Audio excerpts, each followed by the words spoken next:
दीपक जी की एक लाइन मुझे बड़ी याद रही कि what is your best motivation. माँ बाप का जो चेहरा होता है ना, खुशी वाला चेहरा, कि जब आप पास होते हो तो उनके, मेरे फादर ने मुझे कभी गले नहीं लगाया। रियल रिजल्ट आया था दैट डे, मेरे पापा ने मेरे को ये कह के बुलाया मेरा बेटा और मुझे हक किया। वो फीलिंग जो मेरे लिए थी, उसके लिए सब कुछ अगस्त मंजूर है। 2020 में 103 और फिर और दिसंबर 2020 में 149। Heart breaking number. मेरा जब अगस्त में मैंने फर्स्ट अटेम्प्ट दिया था तब मेरे आए थे 145 नंबर आए। दिसंबर में 5 नंबर से रह गया। अपने आप में बिलीफ रखा कि मैं पिछली बार 149 लेके आ चुका था और एमसीक्यूज किए और टेस्ट। बट जब मैं मॉक टेस्ट देता था उसमें मेरे नंबर नहीं आते थे। फ्रेंड्स, अगर आप सक्सेस हो जाओगे ना तो सब आपके साथ है, और अगर आप सक्सेस नहीं हुए तो वही फ्रेंड्स कहेंगे बैक के पीछे कि भाई साला टाइम पे अगर पढ़ लेता तो आज पास होता।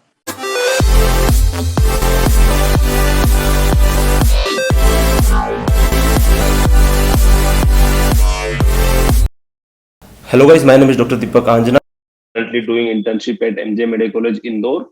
और आज के इस वीडियो में बात करने वाले हैं मेरे दो दोस्तों से जो मेरे ही साथ ग्रेजुएट हुए थे, जो रिसेंटली एफएमजी एग्जाम पास हुए हैं।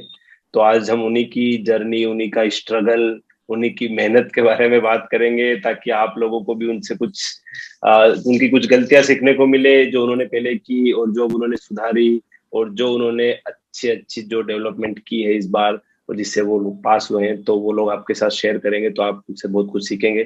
तो सबसे पहले तो थैंक यू सो मच आप दोनों को ज्वाइन करने के लिए। और एक एक करके आप दोनों अपना एक छोटा सा इंट्रो अगर दे सके तो। आशु सबसे पहले। Hello everyone, my name is Ashutosh Joshi. मैं अपनी इंटर्नशिप एमजी हॉस्पिटल भिलवाड़ा से कर रहा हूँ, और मैंने मेरी MBBS international higher school of medicine Bishkek Kyrgyzstan से करी है।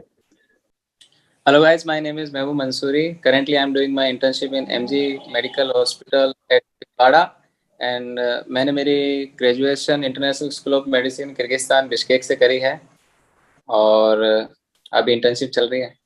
तीसरा अटेम्प्ट था आप दोनों का, कि कोई भी इंसान हो, वो भले कितना भी पढ़ने वाला हो या कितने भी ना पढ़ने वाला हो, जो एक एग्जाम का जो फेल्योर होता है उससे निकलना उसके लिए बहुत भारी काम होता है। मैं तो यही बोलना चाहूँगा, जब मैंने अगस्त में पहला अटेम्प्ट दिया था, और तब मेरे को लगा था कि मेरे से शायद नहीं हो पाएगा। अगस्त में मेरे 103 नंबर आए थे, तब मेरे को लग रहा था कि शायद मैंने प्रोफेशन ही गलत चूज कर लिया है, शायद मैं इस काबिल नहीं हो पाऊंगा कि मैं शायद ये एग्जाम निकाल पाऊंगा। पर अल्टीमेटली मेरे को हेल्प करी मेरे माइंडसेट ने। मैंने जो दिसंबर का एग्जाम था, मेरे पास 72 डेज थे, उसमें मैंने अपने आप को इतना ग्राइंड किया उसमें मेरे 149 रहे। फिर भी डिमोटिवेशन आया, पर फैमिली का सपोर्ट और पॉजिटिव माइंडसेट और रिवीजन, ये दो चीजें ऐसी रही जिन्होंने मेरे को जून अटेम्प्ट में जो मैं डिजर्व करता था, या फिर जो हर एक एफएमजी डिजर्व करता है, वो रिजल्ट मिला। अगस्त 2020 में 103 और फिर दिसंबर 2020 में 149। Yes the heart breaking number. बिल्कुल बात करें तो और महबूब की क्या जर्नी थी मार्क्स की दोनों में? मेरा जब अगस्त में मैंने फर्स्ट अटेम्प्ट दिया था तब मेरे आए थे 115 नंबर आए थे। तो उस टाइम प्रिपरेशन इतनी थी नहीं, बट फिर भी जितना थोड़ा था, हर इंसान चाहता है कि फर्स्ट अटेम्प्ट में पास हो जाए, बट अपनी मेहनत अपन जानते हैं कि अपन ने कितनी मेहनत कर रखी है। उस हिसाब से 150 नंबर आए थे। फिर मेरे को जो 90 डेज, या फिर अगर अपन सारे अगर काट ले कि भाई 90 डेज तो कहने को होते हैं, लेकिन मिलते 70-80 डेज ही मिलते हैं प्रिपरेशन के लिए। वो मैंने प्रिपरेशन करी थी, अच्छा डेडिकेशन भी दिया था, बट एग्जाम से 10-15 दिन पहले मैं थोड़ा कॉन्फिडेंट हो गया था कि मैंने बहुत अच्छी पढ़ाई कर ली है, मुझे तो सब कुछ आता है, मैं हो जाऊंगा पास। तो जो मेरा डेडिकेशन स्टार्टिंग के डेज में रहता था, एग्जाम से 15 दिन पहले मैंने बुक्स थोड़ी छोड़ दी थी। जो स्टडी आवर्स 12-13 होते थे उसको मैं 7-8 आवर्स पे लेके आ गया था। तो उसकी वजह से उसका खामियाजा मुझे भुगतना पड़ा। मेरे 145 नंबर आए दिसंबर में, 5 नंबर से रह गया। तो काफी डिस्टर्बिंग और तो था ही, क्योंकि जब वापस आप उन्हीं बुक्स को उठाते हो, वापस पढ़ते हो, तब रियलाइज होता है कि आपकी गलती कितनी बड़ी थी, या आपकी वो कितनी बड़ी गलती थी किताबों को छोड़ना। 5 आए थे दिसंबर में और आशु के 149 है, और दोनों के फिर अब इस बार कितने कितने मार्क्स हैं? मेरे आए जून में 193 और मेरे जून में आए 172। मैं एक और बात ऐड करूंगा कि आपने जो पढ़ा है ना, मतलब अगर आपने हार्डवर्क किया है, आपको पता है आपने पढ़ा है, तो एंड मोमेंट्स में हो सकता है आपका कॉन्फिडेंस किसी भी रीजन से, आपके फैमिली रीजन हो, आप 2 या 3 अटेम्प्ट दे चुके हो, आपका मेंटल स्टेटस हो, या फिर कोई भी XYZ रीजन से आप शायद डिसमिस हो सकते हो आपके पास से, लेकिन आपको अपने आप में भरोसा रखना होगा। क्योंकि मेरी जून वाली जर्नी ऐसी ही रही। जब एग्जाम में करीब करीब 1 महीना और 4 दिन के अप्रोक्स कुछ थे, जब मेरे को कोविड हुआ। 18 डेज एग्जाम से 1 महीना पहले मेरी बुक्स स्ट्रेट 18 डेज मैंने बुक्स को भी हाथ नहीं लगाया, क्योंकि मेरी कंडीशन ही ऐसी थी कि मैं बेड से भी नहीं उठ पाता था। उसके बाद फिर वो कोविड मेरी फैमिली में हुआ, मेरी नानी जी को हुआ, वो हॉस्पिटलाइज हुए और घर पे वही माहौल रहा। फिर एग्जाम से कुछ डेज पहले उनकी डेथ हुई, उनका डिमाइस हुआ, फिर वो घर का माहौल ऐसा ही था। तो लास्ट आई 7 डेज मान लो, लास्ट के 7 डेज मेरा मेंटल स्टेटस ऐसा था कि मेरे को कभी कभी पढ़ते पढ़ते, मैं एनाटॉमी पढ़ रहा हूँ और पढ़ते पढ़ते मेरे को रोना आ जाता था कि ये मैंने कम से कम नहीं तो 15 बार पढ़ लिया है, पर फिर भी मैं ये लाइन भूल क्यों रहा हूँ। पर उस टाइम में मेरे को मेरे फैमिली मेंबर्स ने, महबूब ने और ऐसे ही मेरे फ्रेंड्स ने बहुत हेल्प करी कि भाई अगर तूने पढ़ा है, तूने हार्डवर्क किया है, तो वो तेरे को एग्जाम में डेफिनेटली तेरे को रिजल्ट देगा। और बस मैंने वही बिलीफ रखा और वही ओवर कॉन्फिडेंस वाली बात बिल्कुल मन में नहीं लाई, और उसी वजह से मेरे फिर एग्जाम में मेरे को थोड़ा हेल्प हुई। मेरा जो दिसंबर के बाद का था, दिसंबर में जब 145 नंबर आए, फेल हो गए, तो उस टाइम क्या, जब रिजल्ट आता है तब इतना रियलाइज नहीं होता है कि फेल हो गए, इतना दुख भी नहीं होता है उस टाइम। लेकिन जब वापस प्रिपरेशन स्टार्ट करते हो, उन बुक्स को उठाते हो, अपने ही हाईलाइटेड पॉइंट्स को वापस देखते हो, तो वो तब रियलाइज होता है कि यार अब ये जो 6 महीने हैं बहुत मुश्किल निकलने वाले हैं, अब वो बहुत मुश्किल जाने वाले हैं, मेहनत करनी पड़ेगी वापस। तो इस बार जो था मेरा पूरा वही था, रिवीजन रिवीजन रिवीजन। और जो पहले के स्टडी में मतलब जो मेरी कमियां थी, कि जो मुझे चीज नहीं समझ में आ रही मैं उसको भी स्किप करके आगे बढ़ जाता था। इस बार का मैंने ऐसे किया था कि जो मुझे नहीं समझ में आ रहा ना, मुझे 1 घंटा 2 घंटा 3 घंटा कितना भी देना पड़े, उस वर्ड पे देना पड़े पर्टिकुलर, मैं दूंगा। क्योंकि अगर वो वर्ड अगर आपको समझ में आ गया, आपको डेफिनेशन समझ में आ गई, डेफिनेशन समझ में आ गई, तो आपका कॉन्सेप्ट बन जाएगा आपका, फिर वो आप वो चीज कभी नहीं भूल सकते हो। और ऐसे ही करते करते, हार्ड वर्क करते करते, रोज आप पहले 12 घंटे पढ़ते थे, फिर इस एग्जाम में तो ऐसा हो गया था कि 15 घंटे 16 घंटे कब निकल जाते थे पता भी नहीं पड़ता था। लेकिन ये होता था, फिर वो एक फेज आता है कि आप पूरा दिन पढ़ते हो तो आपको लगता है कि आज तो मैंने बहुत अचीव कर लिया। फिर नाइट को मैं सोने से पहले एक बार अपने को वापस डीमोटिवेट करता था कि आज जो क्या है उसका कोई सेंस नहीं है, कल वापस से उतनी मेहनत करनी है। तो ऐसे करते करते पूरा शेड्यूल चला। लंबी जर्नी है, मतलब कि आप एक दिन ज्यादा पढ़ के अपने आप को बहुत ज्यादा खुश होने की जरूरत नहीं है आपको, मतलब ये पूरा। नहीं, बिल्कुल। हाँ, उससे थोड़ा सा अच्छा फील आप कर सकते हो कि हाँ यार, मतलब जब आप एक मेडिकल आज स्टूडेंट की लाइफ ही ऐसी होती है कि जिस दिन अगर आप लोग पढ़ रहे हो तो उस दिन रात को सोने से पहले अच्छा लगता है कि हाँ यार मजा आया। और वो अगर आप नहीं पढ़ते तो फिर वो ऑब्वियसली, भले कोई भी इंसान हो, उसको डिप्रेशन तो आता ही है उस चीज का लेके। क्या सबसे बड़ी गलती लगती है जो 149 आए थे दिसंबर में? अगस्त का एग्जाम का मैं इतना नहीं मान रहा हूँ, क्योंकि मैं उसको फर्स्ट अटेम्प्ट मानता भी नहीं हूँ। हम लोगों का फर्स्ट टाइम दिसंबर में था जेन्युइनली, अगर देखा जाए तो। और जो अगस्त का पेपर था उस हिसाब से उसको फर्स्ट टाइम मानना भी नहीं चाहिए। तो दिसंबर के लिए जो 149 आए, क्या सबसे बड़ी गलती लगती है आपको? मेरी स्टडी वाइज तो मैं शायद पॉइंट आउट करना चाहूँ तो एक, मैंने फार्मा जो सब्जेक्ट था, बड़ा सब्जेक्ट है काफी, उसको मैंने छोड़ दिया था। और सेकेंडली मैंने लास्ट मिनट में एटलीस्ट 15 MCQs वापस रीचेक करके रिकरेक्ट किए थे। और उनमें से मैंने घर पे आके जब वापस रीचेक किए तो 8 से 9 MCQ ऐसे थे जो मेरे करेक्ट थे, और मैंने उनको जो वापस रीचेक करते टाइम मैंने उनको उनके रॉन्ग आंसर मार्क कर दिए। तो शायद मैं 149 में वही एक खामी देखता हूँ अपने आप की, कि मैंने वापस रीचेक नहीं करना था उस टाइम।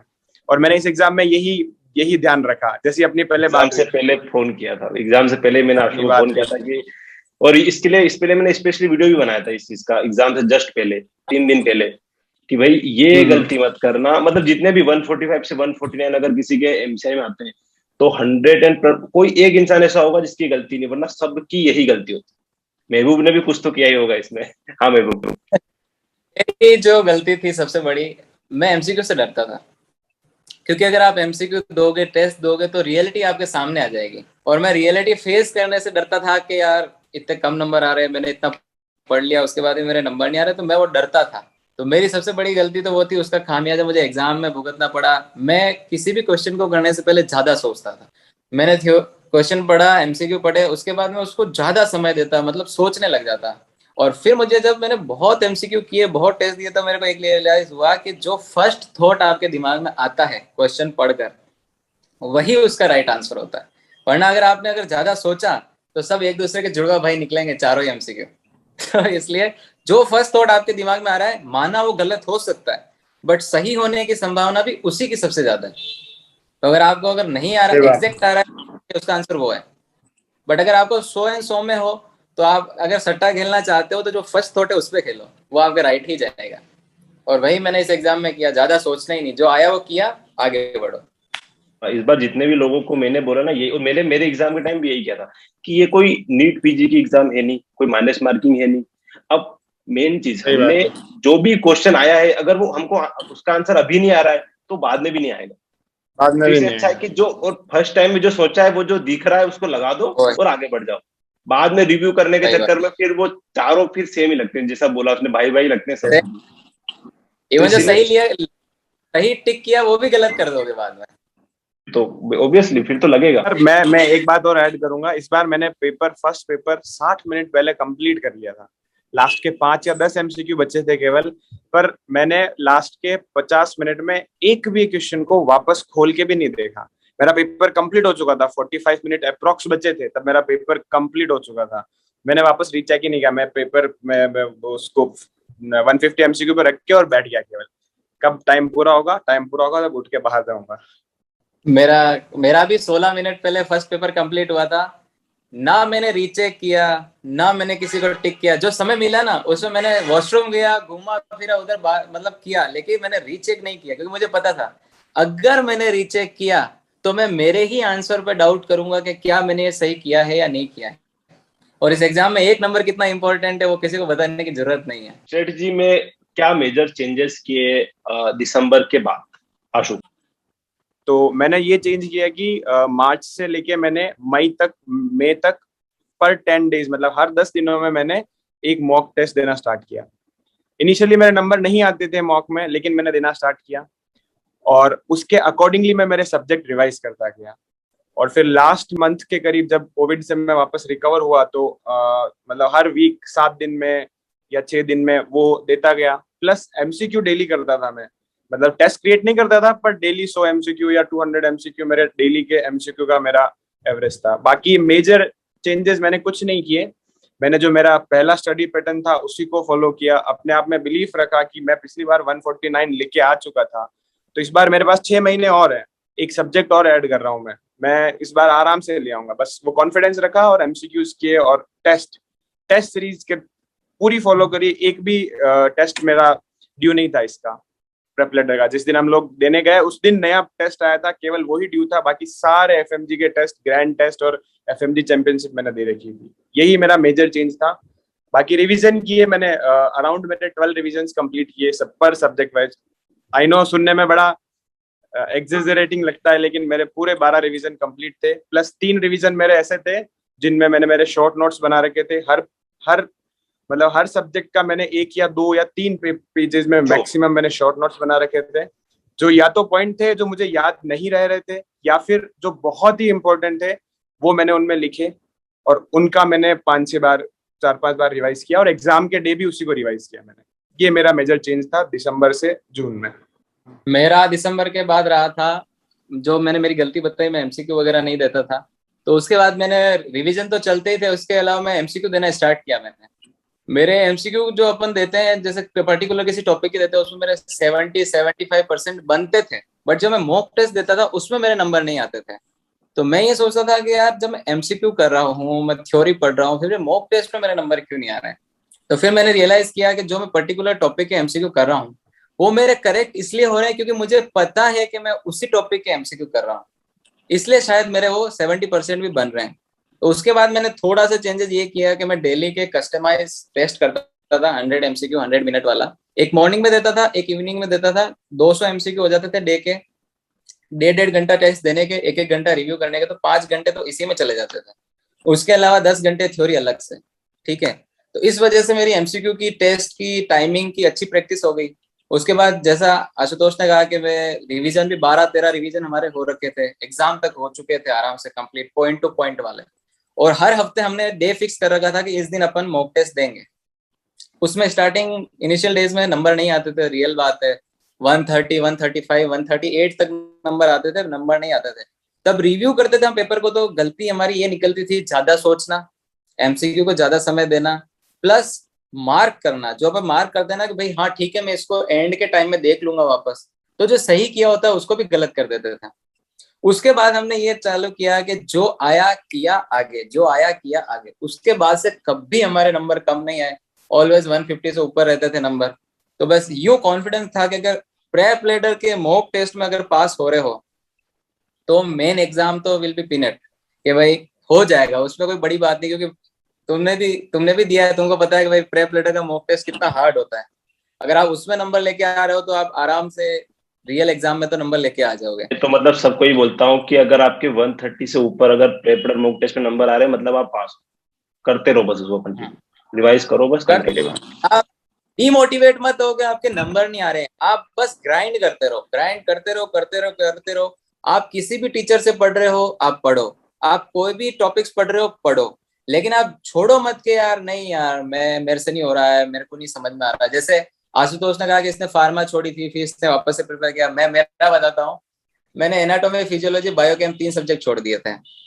मुझे तीनों ही सब्जेक्ट नहीं पसंद थे। मैं एग्जाम में यही सोच के गया था कि मेरा पेपर 250 नंबर का ही है और मुझे इसी में पास होना है। तो अपने आप में सेल्फ बिलीफ होना बहुत जरूरी है कि मैंने जो छोड़ दिया वो मैंने छोड़ दिया, कोई बात नहीं, मेरे से नहीं हो रहा था इसलिए मैंने छोड़ दिया, लेकिन जो मैं कर रहा हूँ ना ये मैं पूरा करूंगा। मैंने ऐसे ही सब सब्जेक्ट का सीवीएस और सीएनएस, मेरे को पर्सनली थोड़ा कम लगता था कि मेरी उस पर कवरिंग कम है, तो मैंने वो उनको लेफ्ट आउट रख दिया, स्पेशली मेडिसिन और फार्मा में।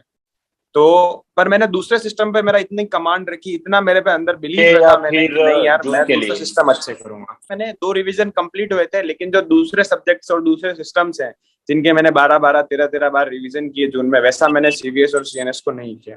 पर मैंने मेरे दूसरे सब्जेक्ट्स पे कमांड रखी, जो महबूब बता रहा, एनाटॉमी, बायोकेमिस्ट्री, फिजियोलॉजी, ये मैंने मेरे बहुत अच्छी रखी। ईएनटी, ऑफ्था, ये जो पीएसएम, ये सब्जेक्ट्स थे, सर्जरी, इनको मैंने बहुत अच्छे से अच्छा रिवीजन किया इसका। तो मेरे को उसका कॉन्फिडेंस उधर से मिलता रहता था कि नहीं यार मैं कर लूंगा, इधर से कर लूंगा। हाँ जून के लिए उसमें मेरा राशि का ऐसा था कि जो टॉपिक करेंगे, जो सब्जेक्ट करेंगे, उसको ऐसा करेंगे कि आप क्वेश्चन पूछ के देख लो, हम ये बता देंगे ये चीज उस पेज नंबर के उस कोने पे। ऐसी मेमोरी बन चुकी थी, रिवीजन कर करके वो हो गया था कंप्लीट। मेन चीज मतलब ये है कि जो आप लोगों ने जो रिवीजन किए इतने सारे, जो तो मतलब जैसे राशु बोल रहा है 12 रिवीजन, तो मतलब कैसे 12 रिवीजन किए, मतलब कोई कुछ प्लानिंग, मतलब कंप्लीट लाइन टू लाइन हर एक, और एटलीस्ट इनिशियल 6 to 7 जो, क्योंकि दीपक हुआ क्या, अगस्त में पढ़ा, दिसंबर में पढ़ा, तो आप ऑलरेडी, ऐसा नहीं था कि हम लोग 0 से स्टार्ट कर रहे हैं। जब जून की स्टार्टिंग थी तो वो ऐसे थे कि हमको सब्जेक्ट्स लाइक मेडिसिन, मैं सच बता रहा हूँ, सीवीएस सीएनएस नहीं करा था मैंने, उनको छोड़ के मेरे को इनिशियल रिवीजन में हार्डली 2 डेज लग रहे थे, उसके बाद मैं 1 दिन पे आ गया था मेडिसिन में।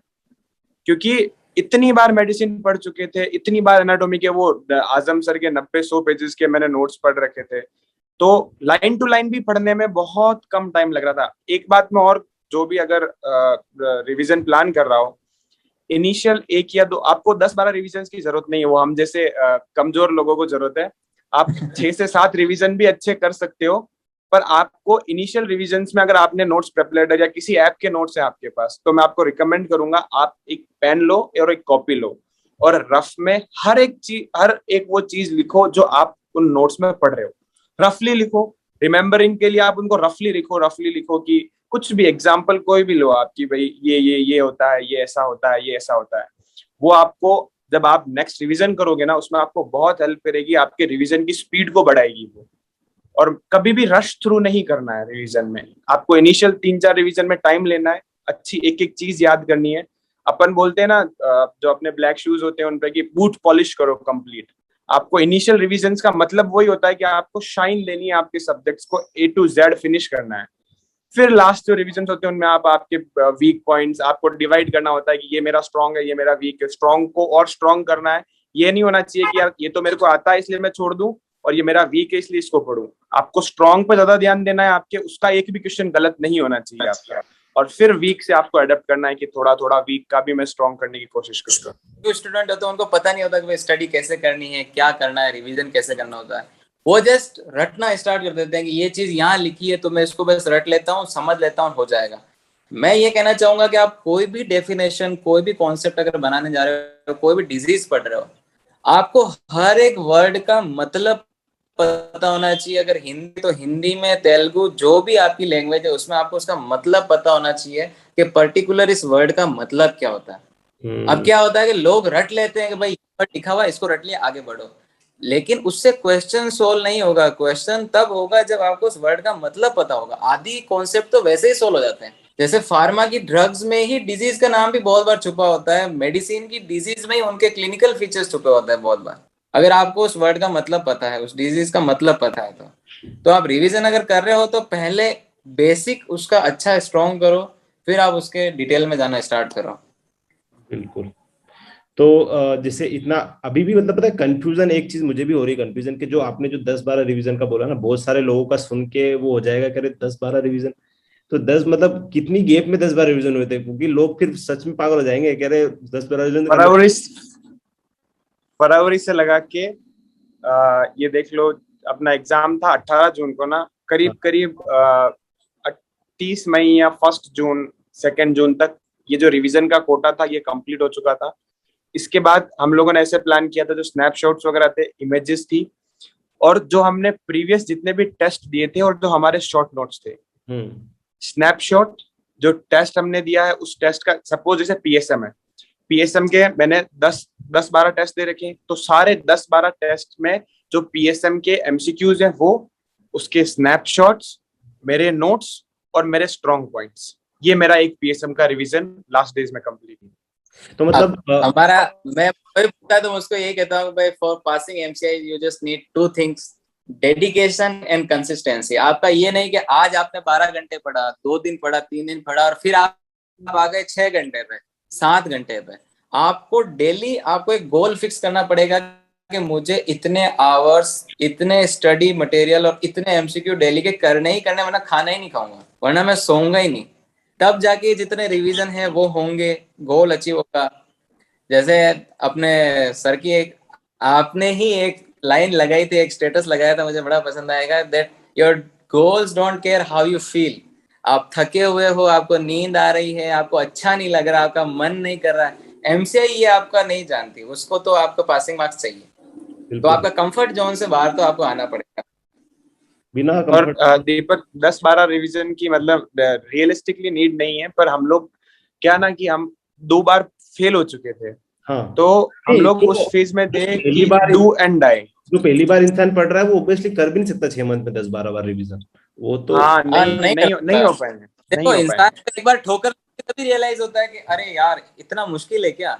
और हमारा रिवीजन इजी इसलिए हुआ है, रिवीजन 10-12 रिवीजन इजी इसलिए हुए क्योंकि जो दिसंबर वाला जो था ना 72 डेज, उसमें हम लोगों ने इतना, उसमें 5 या 6 रिवीजन उसमें हम लोग कर चुके थे। उसमें इतना हम लोग घुस चुके थे। मैं पर्सनली अगर मेरे बताऊं तो लास्ट का मैं दिसंबर को लेके बहुत होपफुल था। लास्ट का जो दिसंबर का करीब करीब 20-25 डेज का जो ड्यूरेशन था, उसमें मैं 16 से 18 घंटे, मुझे याद है, मैं घर पे ही पढ़ाई करी मैंने। तो मम्मी मेरे को टेबल पे पानी की बोतल रखते थे मेरे, ला ला के, हर 2-3-4 घंटे में पानी पी ले, पानी पी ले, पानी, हाइड्रेट रहे तभी पढ़ पाएगा, खाना खा। तो ऐसा मतलब जुनून था कि बहुत कुछ घटा बढ़ा, बहुत कुछ ऊपर नीचे हुआ, नहीं हुआ दिसंबर में, तो उसी के रिग्रेट में हम लोग और सब कुछ भूल गए। व्हाट्सएप बंद था, सारे इंस्टाग्राम, सारा सोशल मीडिया कंप्लीट बंद था, केवल टेलीग्राम था। और नए नंबर थे, जिसके नंबर, मेरे नंबर इसके पास थे, इसके नंबर मेरे पास थे, और एक हमारा एक और साथी है फिरोज, उसके पास थे। बाकी किसी से कोई मतलब नहीं था, कहीं कनेक्शन नहीं था, बिल्कुल सोशल मीडिया सब कुछ 6 महीने के लिए कंप्लीट कट ऑफ थे। बस उसने हेल्प करी। एक चीज मैं दोनों से पूछना चाहता हूँ कि जो अभी भी मतलब ना, मतलब पिछली बार जिन्होंने मुझसे बात की थी 6 मंथ पहले, जो दिसंबर में, और उन्होंने जो मैंने सजेशन उनको दिए उन लोगों ने वो नहीं माने और बाद में अटेम्प्ट लगे, जो बहुत सारा सोशल मीडिया बंद है। क्या सोशल मीडिया बंद करना एग्जाम के लिए, पास करने के लिए जरूरी है या नहीं है, अगर हमारे जैसे जो लोग हैं उनके लिए? बिल्कुल बहुत जरूरी है, बहुत बहुत जरूरी है। इवन लोग बोलेंगे व्हाट्सएप को भी मना करता करेंगे, है। लोग व्हाट्सएप के लिए बोलेंगे नहीं नहीं व्हाट्सएप तो चाहिए, वो ये पीडीएफ लेने के लिए चाहिए, फला के नोट्स लेने के लिए चाहिए, उसके लिए चाहिए। आपके पास एक कोई भी ऐप, मैं किसी ऐप का नाम नहीं ले रहा हूँ, कोई भी एक ऐप रखो और बाकी सब कुछ बंद कर लो। नोकिया 3362 ले लो अपने पास, कुछ भी फर्क नहीं पड़ेगा अगर आपने बंद कर दिया। और अगर आपने बंद नहीं किया तो बहुत कुछ फर्क पड़ जाएगा। आपने 4 घंटे पढ़ाई करी और 15 मिनट का ब्रेक लिया, उसमें आपने इंस्टाग्राम की रील्स देख ली, 15 मिनट की यूट्यूब की वीडियोस देख ली, तो आपके बॉडी को रेस्ट भी नहीं मिला और ऑब्वियसली डिस्ट्रैक्शन बहुत सारा है। तो बहुत जरूरी है, नेसेसरी है, 100% नेसेसरी है। 4 घंटे अगर आपने बैठ के पढ़ाई कर भी ली, आपने 3 घंटे 4 घंटे अच्छा डेडिकेशन दिया, पढ़ाई कर ली, और अगर आपने कुछ सोशल मीडिया चलाया या अपने फ्रेंड के साथ बैठकर बातें ही कर ली, फालतू की बातें, काम की बात नहीं, फालतू की बातें, दुनिया की बातें कर ली ना, सब रायता फैल गया वहां पे, क्योंकि आपके माइंड में कैसेटी चेंज हो गई। आपने कैसेट अंदर मेडिसिन की लगा रखी थी, यहाँ बातें आपने दूसरी कर ली, अब वो बातें दिमाग में घुस गई और जो काम की चीजें थी ना वो तो आप भूल गए। और कोई भी फ्रेंड्स अगर आप सक्सेस हो जाओगे ना तो सब आपके साथ है, और अगर आप सक्सेस नहीं हुए तो वही फ्रेंड्स कहेंगे बैक के पीछे के भाई साला टाइम पे अगर पढ़ लेता तो आज पास होता, यहाँ बैठ के हमारे साथ गप्पे लड़ा रहा था, पढ़ लेता इससे अच्छा। तो इससे अच्छा है भाई जब तक कुछ अचीव नहीं करते हो थोड़ा आइसोलेट रहो। और वो जो अपन इंस्टाग्राम पे पढ़ते रहते हैं work in silence and let your success make noise, तो उसकी बात ही कुछ और होती है। आप अंडरग्राउंड हो जाओ, ग्राइंड करो, बहुत ग्राइंड करो, और जब आपकी सक्सेस नॉइस करेगी, जब आपका रिजल्ट सबको दिखेगा तो उसकी बात ही अलग, वो नशा ही अलग होता है कुछ दिन का। तो मैंने भी जब दिसंबर में पागल था उसके लिए, मतलब दिसंबर मैंने क्या उदयपुर में जिस इलाके में थे हम, उस इलाके में बातें फैल गई थी कि अरे इसमें इस मल्टी में 2-3 लोग रहते हैं, पता नहीं बस पढ़ते ही रहते हैं। तो वो जरूर मेरा खुद का लोग देखते थे तो यही कहते थे भाई मानसिक संतुलन ठीक है, कोई पागल वागल तो नहीं हो गए। क्योंकि मैंने जो वीडियो डाली थी इंस्टाग्राम पे उसके बाद लोग मेरे को यही मैसेजेस कर रहे थे कि भाई पास तो हो गया लेकिन मेंटली तो ठीक है, कोई पागल वागल तो नहीं हो गया। मैंने कहा भाई इस एग्जाम को पास करने के लिए पागल होना पड़ता है, वरना ऐसे पास नहीं होता देखो है। 2 तरह के लोग होते हैं, एक होते हैं जो टॉपर टाइप वाले, वो भले किसी भी तरीके से वो भले सोशल मीडिया चला के पास हो सकते हैं। हम लोग जो हैं वो, हम कोई टॉपर नहीं है, हम एक मीडियम टाइप वाले लोग, तो हमारे लिए ये जरूरी चीज है, इसके बिना हम जरूरी नहीं है। टैलेंट हमेशा आपको रिजल्ट दे ये जरूरी नहीं है, लेकिन आपका हार्ड वर्क आपको रिजल्ट देगा, ये 100% गारंटी है। बिल्कुल। तो भले कोई टॉपर भी है, भले अपने जो अभी कोई जूनियर्स होंगे या कोई भी जो अब अपीयर हो रहे हैं एफएमजी के, वो अपने आप को शायद टॉपर समझ रहे होंगे अपने स्कूल्स में। है कोई टॉपर नहीं है। एमसीआई में कोई फर्क नहीं पड़ता है आपके 12th में 99% भी बने हो, आपको पढ़ना वही है जो किसी फेल होके बंदे ने पढ़ा और फिर वो पास हुआ। भले उसने 5 अटेम्प्ट लेके पास हुआ तो भी आपको पढ़ना वही है जो उसने पढ़ा है। तो बेटर है आप पहले ही उस रास्ते पे लग जाओ जो उसने बाद में चूज किया। मतलब अपना खुद का ना पढ़ने का एक तरीका ढूंढना पड़ेगा कि यार मुझे कैसे याद होती है चीजें। कि भाई यूं नहीं है कि अगर मेरे साथ वाला है वो एक बार रीड करता है उसको याद हो जाता है, अरे भाई उसका आईक्यू लेवल अलग है, तेरा आईक्यू लेवल अलग है, तू अपने हिसाब से पढ़ना। तेरे को अगर लिख के याद होता है लिख के याद कर, तेरे को सुन के याद होता है तो तू सुन के याद कर, बट याद कर, ग्राइंड कर, रुकना नहीं है। अब मेरा था मुझे लिख के याद होता था तो मैंने मेरा पूरी कमरे की दीवारें लाल पीली काली कर दी थी, बिल्कुल कि मैं हर चीज लिख दूंगा, जो मुझे आएगा वो मैं लिख दूंगा, लेकिन मैं रुकूंगा नहीं, तब जाके मुझे चीजें याद हुई। जरूरी है वो चीजें बहुत सारा। आपका प्रॉपर सोर्स दोनों का लगभग सब्जेक्ट के लिए प्रेपरेटर ही था, तो बहुत सारे लोगों को डाउट होता है कि प्रेपरेटर इनफ है या नहीं है, इसके बारे में एक मिनट दोनों लोग कमेंट कर दो थोड़ा सा। कोई भी नोट्स रिकमेंडेड नहीं होते, कोई भी नोट्स नॉट रिकमेंडेड नहीं होते। प्रेपरेटर मोर देन इनफ है। आप कोई और भी ऐप पढ़ रहे हो वो मोर देन इनफ है, पर उसी पे स्टिक रहो, उससे चेंज मत करना। जो आपने एक बार पढ़ लिया बस उस पे बने रहो। प्रेपरेटर अगर आपने प्रेपरेटर भी पूरा पढ़ लिया ना तो आप नीट पीजी भी निकाल लोगे, सेम नोट से आप नीट पीजी भी क्लियर कर लोगे। तो बस आप जो भी ऐप पढ़ रहे हो, मेस्ट, प्रेपरेटर, मैरो, उसी पे स्टिक रहो और उन्हीं को पढ़ो। बिल्कुल। मैं ये कहना चाहूंगा कि मैंने टोटल मेरी पूरी स्टडी प्लेटर से करी थी, तो मैं ये मानता हूँ, मैंने दूसरे नोट्स भी देखे हैं, वो भी अच्छे हैं, बट अगर आप वो सबसे मेन जो इशू होता है बच्चों का वो होता है कि भाई मेरो अच्छा है, प्लेटर अच्छा है। मेरो उनके लिए अच्छा है, पर्सनली मेरा ये थॉट है, मेरो उनके लिए अच्छा है जिनका बेसिक स्ट्रॉन्ग है ऑलरेडी, और प्लेटर उनके लिए अच्छा है जिनको बेसिक ABCD से जिसको सीखना है ना, वो प्लेटर से स्टडी करो। और जो ये मानते हैं कि प्लेटर थोड़ा कम है, एक बार उसका क्यू बैंक उठाओ, उसमें से कितने MCQ तुमसे हो रहे हैं वो एक बार खुद रियलाइज कर लो, उसके बाद कमेंट करना कि भाई मेरो अच्छा है या प्रेप अच्छा है, दोनों ही अच्छे हैं। बट मैं पर्सनली सजेस्ट करूंगा कि अगर आपको FMG क्लियर करना है तो प्रेपलेटर से करो, उसके नोट्स भी कंप्लीट हैं, आपको हार्ड कॉपी मिलती है, आप पढ़ने में भी इजी होता है आपके लिए, तो बेस्ट है प्रेपलेटर अगर आप पढ़ना चाहो तो। बिल्कुल, और इस वीडियो के लिए हमको तीनों को प्रेपरेटर की ओर से एक भी पैसा नहीं मिला है, तो उस चीज की आप सही बात है। स्पॉन्सरशिप 1 रुपया नहीं है। मिला। तो मिल जाएगी दीपक मिल जाएगी आपको, बहुत प्रेपरेटर मिल जाएगी। के जो सारे फैकल्टी है उसके लिए दिल से थॉट है, मतलब बहुत अच्छी फैकल्टी। मेन वो अच्छी चीज है। स्पेशल मेंशन लास्ट में, स्पेशल मेंशन में देना चाहूंगा एंड में ENT के राजीव धवन सर को। उन्होंने मेरे हर फेज में मेरे को साथ दिया, जब मैं बहुत वीक था, डाउन था लास्ट के एग्जाम में, तब भी उन्होंने मेरे को बहुत साथ दिया। तो कैसे भी करके अगर ये उनके पास भी पहुंच रही है वीडियो, तो सर बहुत सारी ग्रीटिंग्स आपको, और बहुत बहुत थैंक यू आपका कि आपने हर एक फेज में मेरे साथ दिया, मेरे को कॉल किया पर्सनल, मेरे को आपने मोटिवेशन दिया। तो एक चीज जो सबसे इम्पोर्टेंट में, जो मेरा भी टारगेट हमेशा ये रहता है कि नेक्स्ट एग्जाम आने वाली है अगले 1-2 सालों में, उसका लेवल FMG से बहुत ज्यादा टफ होने वाला है, 100% ये बात पक्की है। भले उसका पैटर्न कुछ भी हो, क्या भी हो, टफ जरूर होगा, ये हमको पता है। और जैसे लोग 2-2, 3-3, 4-4 अटेम्प्ट आप निकल रहे हैं, अगर जो मेरा ये मकसद है कि मतलब जो FMG स्टूडेंट अभी है first year, second year, third year, fourth year, वो अभी से पढ़े, उनके बारे में आप उनको क्या कहना चाहते हैं कि भाई यहाँ की क्या रियलिटी है डिग्री के बाद दोनों लोग? आपके पास डिग्री नहीं है, आप 12वीं फेल हो, 12वीं पास हो, सॉरी, आपके पास कोई डिग्री नहीं है जब तक आप ये एग्जाम नहीं निकालते हो। तो ये थॉट हमेशा दिमाग में लेके चलो कि मैं अगर एग्जाम नहीं निकालूंगा तो मैं 12वीं पास, 12th बायो से 12वीं पास लड़का या लड़की हूँ। तो better to get started early.